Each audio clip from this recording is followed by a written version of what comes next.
prank, and we're here to brutally prank Mark De Leon. So let's witness how he'll react when he sees two masked robbers robbing his friend's room.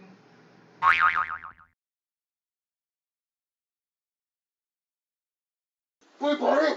Putang ina, pare! Tara, tara, tara, tara! Tara, pare! Uy!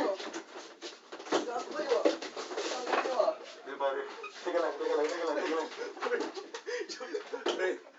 Yung husband niya! Putang ina, pare! Tara, tara, tara, tara! Tara, pare! Uy! Gago kayo ah! Gago kayo ah! Hindi, pare. Teka lang. Pre! Yung husband niya! Brutally prank! Yung husband brutally prank, bro! Tinatansya ko parang hindi ko sila Clarice, hindi ko makamarkado to, abutan!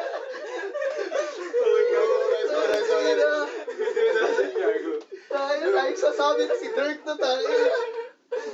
Tinala pala niya si Dirk. Hindi, pero nung nakabas, sabi ko tayo ng laki tao. Ito ba yung sa mukha mo lang ng mama?